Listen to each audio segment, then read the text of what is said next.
नमस्ते प्यारे दोस्तों। पिछली बार जहाँ से हमने हमारे अध्ययन को बंद किया था, उस बिंदु से फिर से आगे बढ़ते हुए शुरुआत करते हैं। प्रबंध काव्य की कुछ विशेषताएं निम्नानुसार है। 1. प्रबंध काव्य उद्देश्य प्रधान होता है। राष्ट्र प्रेम, जातीय भावना, धर्म प्रेम या आदर्श जीवन की प्रेरणा देना ही प्रबंध काव्य का मुख्य उद्देश्य होता है।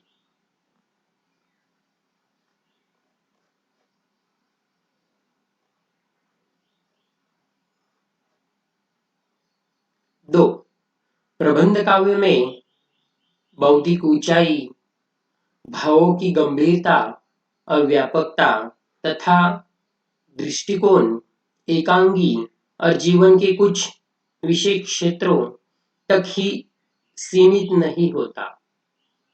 न भावात्मक और काल्पनिकता की अतिशयता ही होती है। 3. उसमें रोमांटिक तत्वों और असंभव तथा अति प्राकृत शक्ति योग कार्यों और वस्तुओं की अधिकता नहीं होती। प्रबंध काव्य की कथा यथार्थ जीवन पर आधारित होती है। इससे उसमें असंभव और काल्पनिक कथा का चमत्कार नहीं बल्कि यथार्थ जीवन के विविध पक्षों का स्वाभाविक और औचित्यपूर्ण चित्रण होता है। उसका कथानक नाटकीय संधियों की योजना के कारण अन्वितयुक्त और सुशृंखलित होता है। इससे वह कथा काव्यों में कथानक की तरह जटिल और उलझा हुआ नहीं होता। न उसमें अवान्तर कथाओं की भ्रमरता ही होती है। प्रत्येक प्रबंध काव्य के नायक आदर्श या अन्य दृष्टियों से महत्वपूर्ण होते हैं और उनका चरित्र यथार्थ जीवन पर आधारित होता है। प्रबंध काव्य के चरित्रों की असामान्यता काल्पनिक या अनौचित्यपूर्ण नहीं होती है। देखिए प्यारे दोस्तों, यह इसमें बहुत बड़ा अंतर है कि इसमें काल्पनिकता या अनौचित्यता नहीं होती है। इसमें जो सच होता है वही बताने का प्रयास होता है। प्रबंध काव्य में परंपरा और नवीनता, सहजता और पांडित्य, मनोरंजन और सौउद्देश्यता तथा यथार्थ और कल्पना सुंदर सामंजस्य दिखाई पड़ता है। इसकी शैली अलंकृत और उदात्त तथा गरिमामय होती है। इसकी शैली कैसी होती है? अलंकृत होती है, यानी कि पूर्णता अलंकारों से कृत होती है, और गरिमामय यानी कि उसमें कुछ अच्छा बताने का प्रयास होता है। उसमें कवि का सूक्ष्म निरीक्षण शक्ति के फलस्वरूप मनोवैज्ञानिक चित्रण, वस्तु वर्णन और तत्व निरूपण की प्रवृत्ति अधिक होती है। अगला हम देखेंगे महाकाव्य। महाकाव्य शब्द महत और काव्य इन दो शब्दों में समास से उत्पन्न है। महत का संबंध महत जीवन से है। इस प्रकार वह काव्य जिसमें महत जीवन का वर्णन निरूपित हो, यानी कि उसमें महत्वपूर्ण जीवन का निरूपण यानी कि बताने का प्रयास किया हो, वह महाकाव्य है। महाकाव्य के लिए महत विशेषण का प्रयोग प्रथम वाल्मीकि रामायण के उत्तरकांड में हुआ है अपने ही पुत्र लवकुश के मुख से अपनी ही कथा का वर्णन सुनने के बाद राम उनसे प्रश्न करते हैं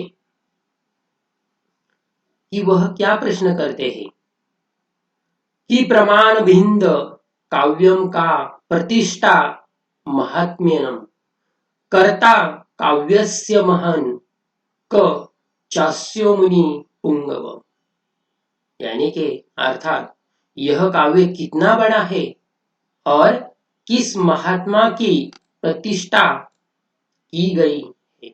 इस महत् काव्य के चरित्रों श्रेष्ठ मुनि कहाँ है।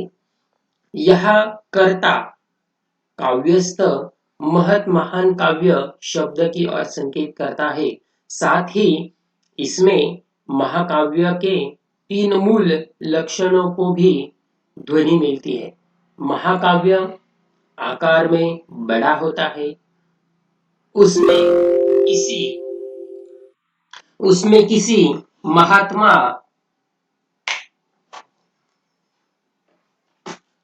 महात्मा या पुरुष की प्रतिष्ठा का चित्रण किया जाता है। उसका रचयिता कोई श्रेष्ठ मुनि या उच्च कोटि का साधक कवि होता है। संस्कृत आचार्यों की दृष्टि से महाकाव्य संस्कृत के लक्षण ग्रंथों में महाकाव्य के विविध अंगों का विस्तृत विवेचन किया गया है। आचार्य भामा ने काव्य अलंकार में बंध की दृष्टि से काव्य के 5 भेद बताए हैं। किन्होंने बताए हैं? आचार्य भामा ने। पहला है, महाकाव्य में कई सर्ग होने चाहिए। सर्ग यानी कि छोटे छोटे हिस्से, भाग, एपिसोड होने चाहिए। उसमें उदात्त चरित्र वाले किसी महापुरुष या नायक रूप में वर्णन रहना चाहिए। महाकाव्य में जीवन के विविध रूपों की झांकी प्रस्तुत की जानी चाहिए। कथानक का उपयुक्त संगठन होना चाहिए। सांस्कृतिक संबंधता होनी चाहिए। आचार्य भामा के बाद अनेक आचार्यों ने महाकाव्य के स्वरूप पर प्रकाश डाला है, किंतु उनमें अधिक मौलिकता नहीं मिलती है। यानी कि आचार्य भामा के बाद बहुत सारे आचार्यों ने अपने मत प्रकट करने का प्रयास किया, लेकिन उनमें उतनी मौलिकता, गरिमा नहीं दिखाई पड़ती है। अक्सर सभी ने भामा के ही लक्षणों का अनुकरण किया दिखाई देता है। आचार्य दंडी ने अपने काव्य दर्शन में महाकाव्य के आरंभ, आशीर्वचन, नमन और वस्तु निदर्शन की ओर संकेत किया है। साहित्य दर्पण के रचयिता विश्वनाथ ने, इसके रचयिता साहित्य दर्पण के रचयिता विश्वनाथ ने भामा की व्याख्या को आगे बढ़ाते हुए उसके लक्षणों की लंबी सूची प्रस्तुत की है। जिसमें सर्गों की संख्या अधिक हो वह महाकाव्य कहलाता है। इसमें एक देवता या संदेश क्षेत्रीय जिसमें धीरोत्तरवादी गुण हो, नायक होता है। श्रृंगार, वीर और शांतमय से कोई एक रस अंग होता है। अन्य रस गौण होते हैं। सब नाटक संधिया रहती है। इसकी कथा ऐतिहासिक या किसी लोक प्रसिद्ध सज्जन से संबंध रखने वाली होती है। धर्म, अर्थ, काम और मोक्ष, यह इंसान के जो 4 पुरुषार्थ होते हैं, उनमें इनमें से कोई एक सफल उसका फल होता है। महाकाव्य के प्रारंभ में आदर्शवाद, नमस्कार, या वर्ण वस्तु का निर्देशन होता है। कहीं कहीं खोले, कहीं कहीं खलो की निंदा और सज्जनों के गुणों का वर्णन भी होता है। प्यारे दोस्तों, हम यह महाकाव्य के अंतर्गत जो गुण होते हैं वह देख रहे हैं। कई सर्ग में अनेक छंद मिलते हैं। सर्ग के अंत में अगली कथा की सूची मिलती है। महाकाव्य का नामकरण कवि के नाम या चरित्र के नाम अथवा चरित्र नायक के नाम के आधार पर होना चाहिए। वर्णीय कथा के आधार पर सर्ग का नाम रखा जाता है। भामह और विश्वनाथ के महाकाव्य संबंधी लक्षणों की तुलना करने से स्पष्ट होगा कि परवर्ती आचार्यों ने भामह के ही लक्षणों को आगे बढ़ाते हुए केवल संख्या विस्तार किया है। आचार्य रुद्रदत्त, हेमचंद्र, दंडी आदि ने भी महाकाव्य के लक्षण बताए हैं। भामह और उसके परिवर्तन सभी आचार्यों के लक्षणों को निष्कर्ष संक्षेप में निम्नानुसार प्रस्तुत किया जाता है। यह सभी तो हम देखने वाले हैं महाकाव्य के लक्षण। एक, महाकाव्य को सर्गबद्ध होना चाहिए। यह 8 सर्गों से बड़ा तथा अनेक वृत्तों से युक्त होना चाहिए। 8 सर्गों से क्या होना चाहिए? बड़ा। महाकाव्य की यह पहली पहचान।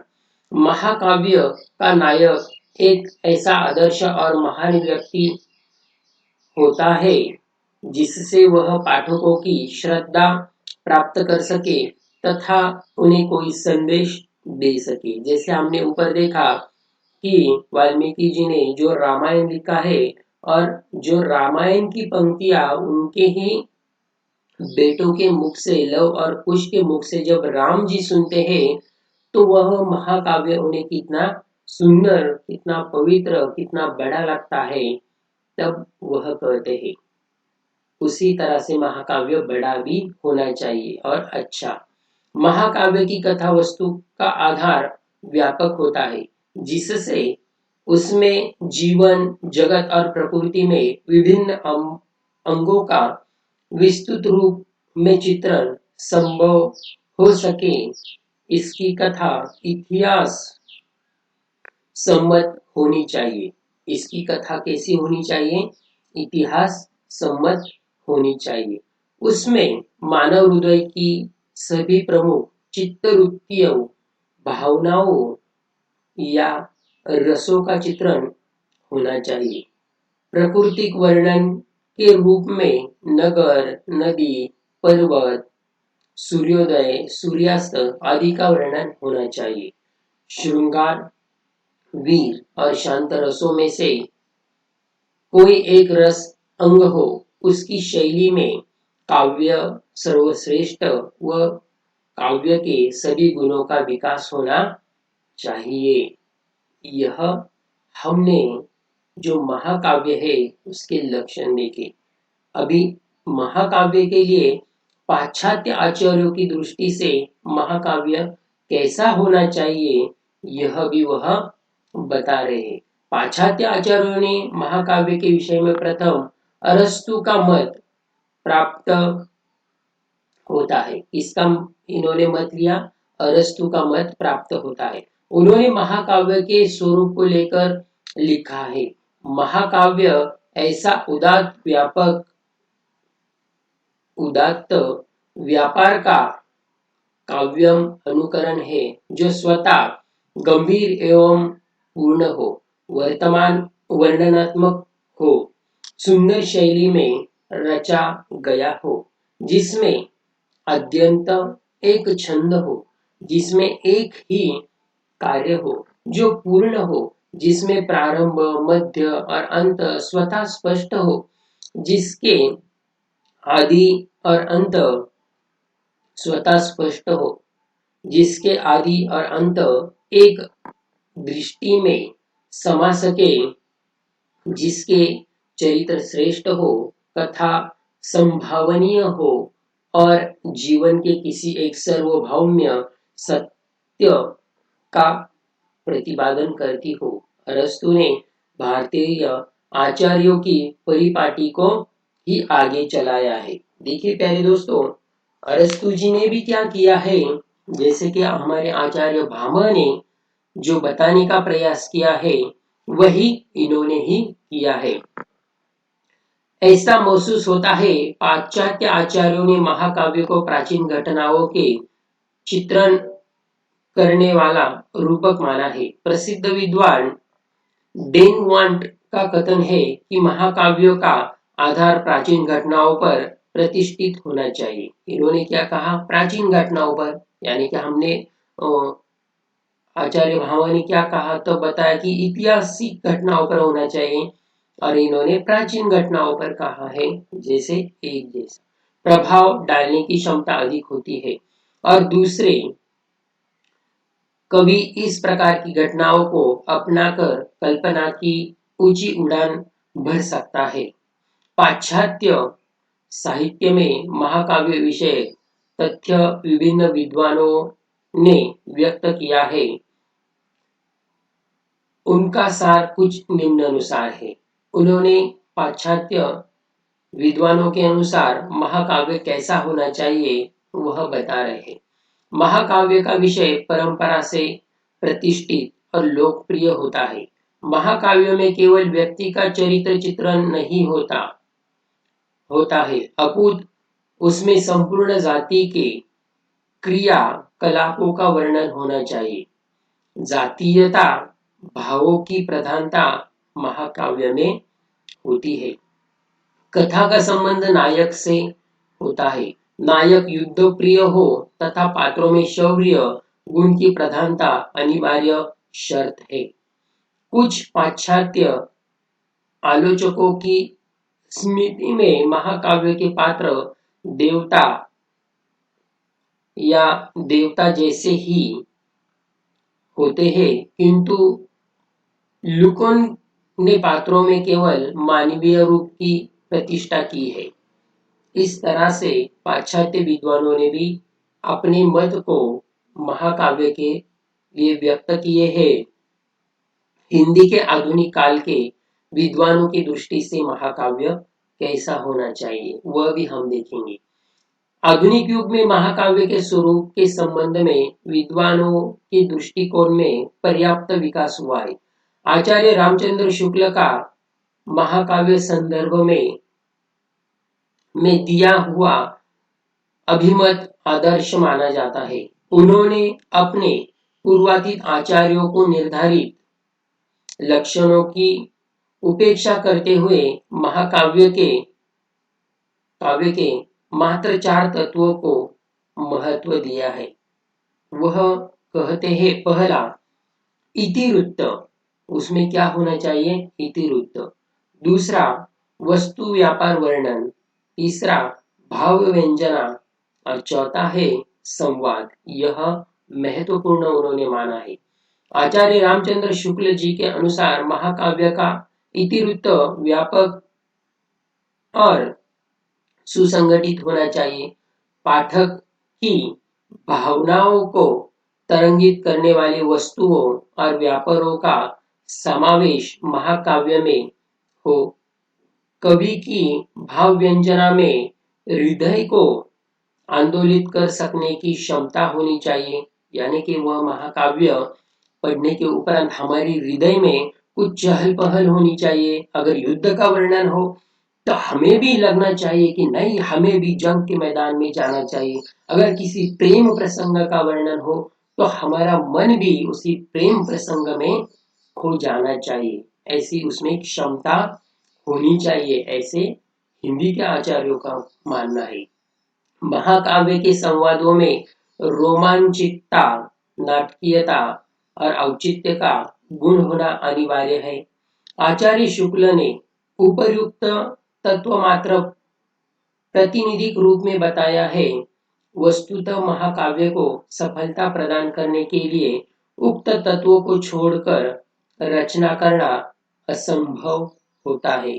शुक्ला जी के ये मानदंड तुलसीदास कृत रामचरितमानस पर आधारित है। यह इनके मानदंड इन्होंने तुलसीदास कृत रामचरितमानस पर आधारित बताए हैं।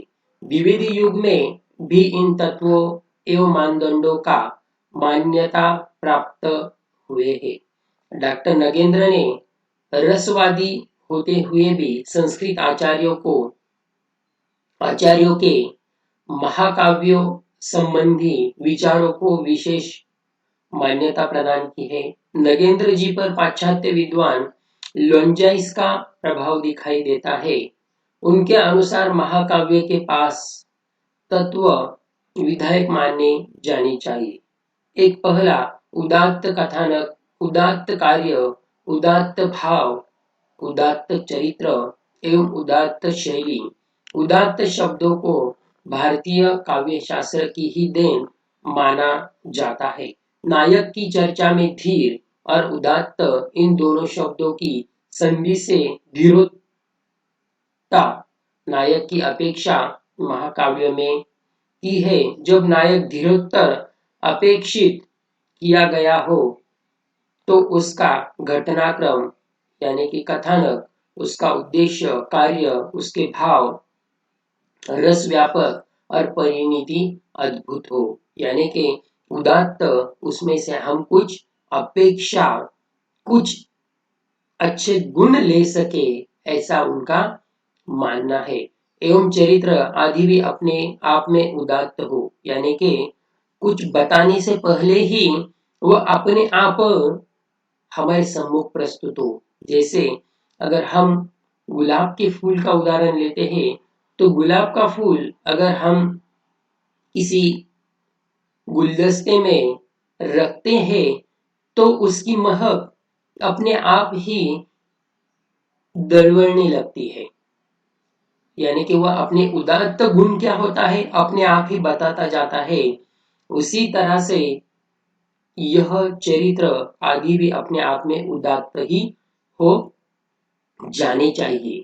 जब महाकाव्य के वर्ण विषय के सभी तत्व धीर उदात्त हो गए और कवि भी सक्षम हो गए तो उसका अभिव्यक्तित्व पक्ष, शैली, भाषा में भी औदात्य का समावेश हो जाएगा। तात्पर्य यह कि उदात्त के कारण ही महाकाव्य श्रेष्ठ को स्पर्श कर सकता है। हिंदी के प्रसिद्ध आलोचक एवं विद्वान बाबू गुलाब राय ने भी महाकाव्य के संदर्भ में चिंतन किया है। इनके अनुसार महाकाव्य वह विषय प्रधान काव्य है जिसमें अपेक्षाकृत बड़े आकार में जाति में प्रतिष्ठित और लोकप्रिय नाटक के उदात्त कार्य द्वारा जातीय भावनाओं, आदर्शों और आकांक्षों का उद्घाटन किया जाता है। आधुनिक सभी महाकाव्यों में यह उदात्तता हमें लक्षणीय होती है।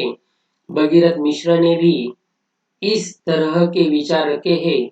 उन्होंने महाकाव्य के महान कथानक, महान चरित्र, महान संदेश और महान शैली ये तत्व बताए हैं। अतः डॉक्टर नगेंद्र और भगीरथ जी के तत्वों में भेद नहीं किया जा सकता। दोनों में उदात्तता या महत्ता दृष्टिगोचर होती है। उपर्युक्त मान्यता और भाषाओं के आधार पर ही डॉक्टर भगीरथ मिश्र जी ने अनेक महाकाव्यों को सक्षम रखकर उनमें दृष्टिगोचर होने वाली उदात्त मिश्र जी को आकृष्ट किया है, जिससे उन्होंने महाकाव्यों को 4 वर्गों में विभाजित किया है। अभी इन्होंने उपर्युक्त विवेचन, उपर्युक्त आचार्यों के मतानुसार 4 वर्गों में विभाजित किया है। पहला है कथा प्रधान, जो महाकाव्य हो कैसा हो, कथा प्रधान हो। दूसरा चरित्र प्रधान हो। 3 भाव प्रधान हो। 4 अलंकृत प्रधान हो। विचार तत्व के प्रभाव से विचार प्रधान महाकाव्य एक प्रकार हो सकता है। महाभारत और पृथ्वीराज रासो कथा प्रधान वर्ग में रामचरितमानस, रामायण, रघुवंश और साकेत चरित्र प्रधान वर्ग में रामचरितमानस, रामायण, रघुवंश और साकेत चरित्र प्रधान वर्ग में सूरसागर और कामायनी भाव प्रधान वर्ग में और शिशुपाल बंध, राम चंद्रिका यह सभी अलंकृत वर्ग में रखे जा सकते हैं। यानी कि हमने जो अभी देखे अलग अलग महाकाव्य वह अलग अलग तरह से, यानी कि शिशुपाल बंध, रामचंद्रिका यह अलंकृत वर्ग में माने जाते हैं। और अंतिम में निष्कर्ष रूप से हम यह कह सकते हैं कि आरंभ से लेकर भारतीय एवं पाश्चात्य विद्वानों में ही क्रमशः महाकाव्य के स्वरूप लक्षण का विकास हुआ है। यह एक वास्तव है कि सभी प्रकार के महाकाव्य के लक्षणों तत्वों में कोई उक्त भेद रेखा नहीं है, सबका समायोजन ही दिखाई देता है। सभी विचारकों ने महाकाव्य का साम्यक रूप ही स्वीकार किया है। तो इस तरह से प्यारे दोस्तों हमने महाकाव्य के बारे में देखा। अब हम खंड काव्य के बारे में देखेंगे।